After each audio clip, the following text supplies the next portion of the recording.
Hey guys, this is Robert Smoot with Apex Software, and this is MobileSketch for the iPad. In this video, I'll be showing you some of the key features to help you get started right away. When you launch MobileSketch, you can begin inputting distances and directions immediately.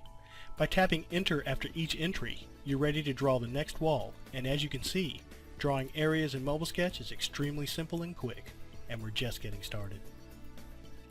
MobileSketch allows you to draw whenever and wherever you want. With nothing drawn, simply tap Enter to pick the pen up, relocate it, jump, tap Enter to put the pen back down, and begin drawing. Curves are easy as well. Establish the chord, choose the curve button, then choose left or right, and then enter the arc height or arc angle information, then tap Enter and you're done. I'll complete this area so I can continue where I left off. I'll tap Enter to pick the pen up, tap near this point, jump to it, put my pen back down, and continue with my sketch. No other sketcher does it better or faster.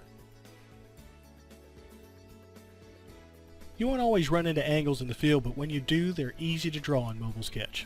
You can draw using rise and run, say 16 feet to the left and 12 feet up, to give you a 20-foot line at 53 degrees, or you can use the turn feature by entering the line's length of 20 feet, tapping the angle button, choosing left, and then entering 53.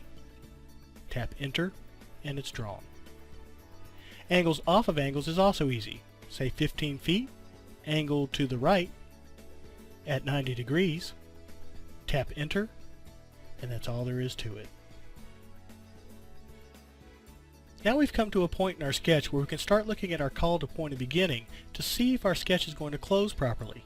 And if we find a mistake like we have here, this 22-foot line was supposed to be 20, we can go back and correct it by pressing the delete key. I know, grrr. And we can input our correction, and just as we use delete, we can use insert to redraw all those lines we previously removed. Now you can sketch with peace of mind, knowing that any mistake you make can easily be corrected. When we announced MobileSketch for iPad, many of you asked if you could use it with other applications. In fact, some of you have data collector applications that come with a sketcher, but you'd rather use MobileSketch. We understand. By double-clicking the Home button on your iPad, the applications currently running in memory will be displayed. I have my Notes app open, as well as my Calendar, Maps, and Email. The iPad allows you to access other apps even if you're right in the middle of sketching by simply tapping the icon. This is just an example of some notes I mocked up to show you how others claim to use MobileSketch. I'm going to tap in this note and paste a comment I put in memory for this example. Let's say while sketching you notice the crack in the foundation. Again, this is just an example of how you can use MobileSketch in tandem with other applications. I'll double click the Home button, tap on the MobileSketch icon, and I'm returned right where I left it. MobileSketch comes with a lot of tools to help you complete your sketches, and here are a couple. I can tap on this arrow that would draw 6.9 feet to the right, or I can tap and hold the right arrow and it will travel in that direction until it comes in alignment with the next point. Next, I can tap on the green arrow here, or I can tap on the auto close button to complete the area. Now let's add the garage. You may notice that as I draw in the garage, that the sketch automatically rescales to fit within that drawing port. This is very helpful as your sketches begin to grow in size. You may also notice that I didn't have to define any of the areas at any time. And that's because of the freeform nature of MobileSketch, because when you're in the field, you may not know what it is that you're drawing at the time.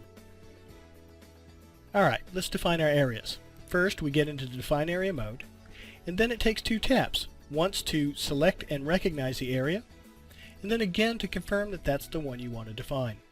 I'm going to make this a gross living area, and then I'm going to choose first floor and then tap OK, which will bring up the area properties. I can change some things here, but I'm going to tap OK again to accept that. And you notice that it calculates and gives it a label.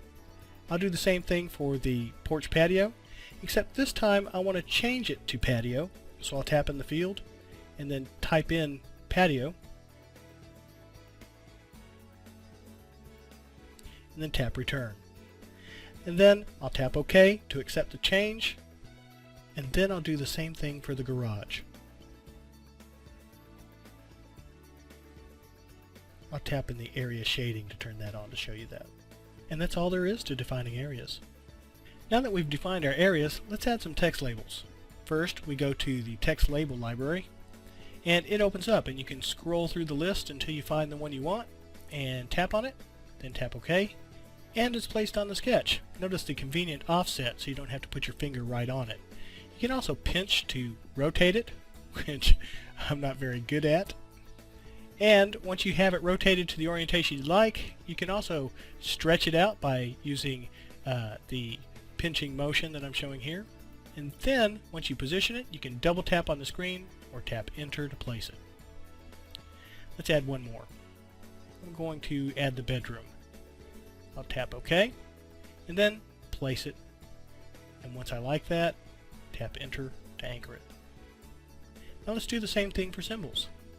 I'll open up the symbol library, I'll go to doors, and this time I'd like to place a garage door. I'll tap on OK, and it's also on the sketch. And in the same fashion, I'll try to rotate that in place. And once I'm happy with that, then I will also size it, but then show you how you can use an alignment tool. I will go to my directional pad here, tap and hold the right arrow, and you'll see how it comes in alignment with the line to the right. So I'll tap Enter to place it, and then I'll go back to the symbol library so we can place a door. Now when it's opened up, I'm going to choose doors, and I'm looking for the left hinge 90-degree door here.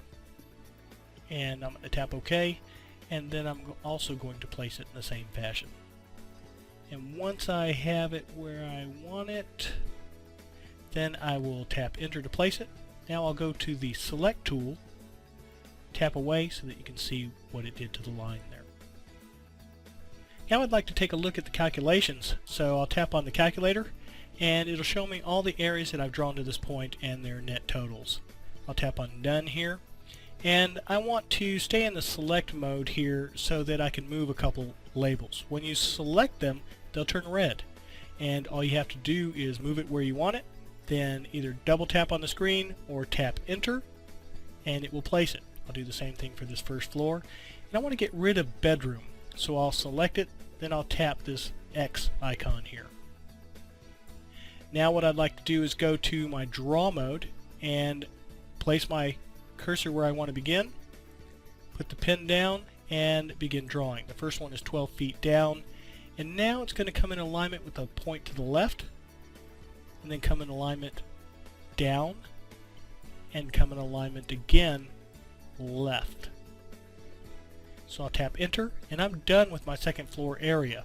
I'm going to define it now. I'll go to the Define Area mode, I'll tap in it, and it selects it. Now I'll tap it again, I'll choose Gross Living Area, I'll choose second floor, okay, and I'll turn on shading for that as well. And then tap OK. And there's my second floor right on top of the first, but it didn't split it, and I do want to move it, and you can't just move it by dragging it. You have to go back to the Select mode, select it, and let's pause here for a second. Whenever you select an area, you're presented with a bunch of different options, and these are all the things you can do to an area. In this case, I just want to move the area, so I'm going to select Move Area. Now it places the cursor attached to the area, and I can now move it. I can also use my alignment tools. I can tap and hold the up arrow, and it'll come in alignment up, or I can tap the down arrow, and it'll come in alignment down. I can also tap in distances and directions. And once I'm happy with it, I can tap Enter, and the sketch will be centered and resized to fit within the port. So let's say we finished our sketch in the field. So now what?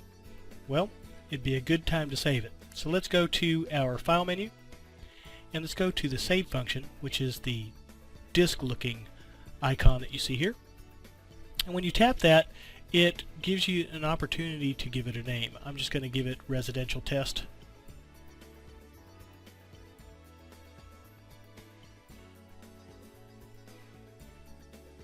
And then I'm going to tap on Return, and it's saved. And so now I want to send it back to myself so that I can open it up in Apex Sketch version 5. So I'm going to go to Email. So I'm going to tap on the Email selection here, and I'm going to begin tapping in my address to myself. So I'm going to type in RS, And there's my email right there. So I'm going to select it, and then I'm going to hit send. And there it goes. And that's going to show up in my inbox so that I can import it into Apex Sketch version 5. And if I'm integrated, I can then pass this sketch back into my Forms application or any other application that I happen to be integrated with. Well, that's all I have for now. Again, this is Robert Smoot with Apex Software, and stay tuned for more videos like this. And if you're needing more help, you can download the reference guide from our website in the download section under the MobileSketch category. Thanks for watching.